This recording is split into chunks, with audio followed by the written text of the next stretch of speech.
Pag stray ka, pangit na ka. Pag stray ka, dili na ka gusto sa tao.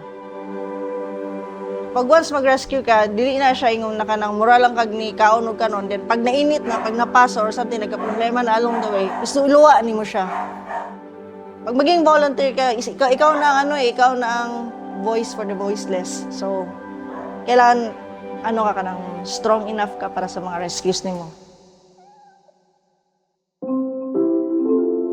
According to the Philippine Animal Welfare Society, o PAWS, there are 12 million stray dogs in the Philippines, while a single female cat can be responsible for a feral colony of as many as 30 cats in a single year. Ang isa ka problema na mo dira is ang trust. Usually mo nang uban na is hadlok yun sa tao. Makita man ninyo sa uban sa gawas na ang uban abugon, uban labayon. Sakit po baya mo nag-hurt po na sila ka. Labayan nimo sila bato, wala man sila nangayo lang man sila food sa tao. Sa tanan rescue, naiusa ngumulabaw. Si Totski, ang nawong sa Pet Avenue. Si Totski, the first time we saw him was puppy pa siya. After a year, nakoy nakita na dog sa kalsada nga nagapangayo og food. I learned nagipa-adapt day siya, but he found his way back home. So, Totski remained outside the street. And that was during the pandemic, and ang ginabuhat sa iya, ginapasabong siya sa kanang mga dogs kani isa nga nay owner. Nala siya sa street, tapos gina-feed lang nako siya sa gawas sa gate. Usay musaka siya sa boarding house na gina-arkilahan namo for our stocks.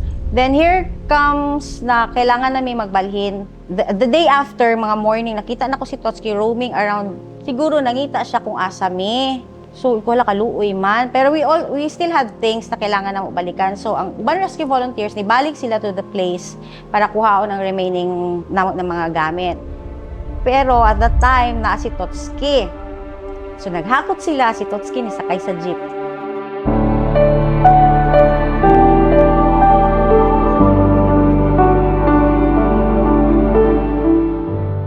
Most people would choose a pet of foreign breed. Ayaw nila sa Aspin kasi common. Gusto nila may breed.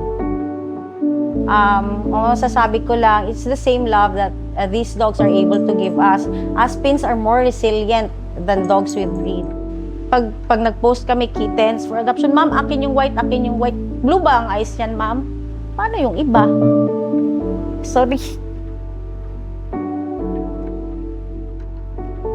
Masakit. Akala nila ganun kadali mag-rescue. Like, we foster them, we fall in love, and we have to let go. Hindi ka lang to dali, and we have to shell out money from our own pockets. Hayop lang sila? It is the biggest misconception in today's perception.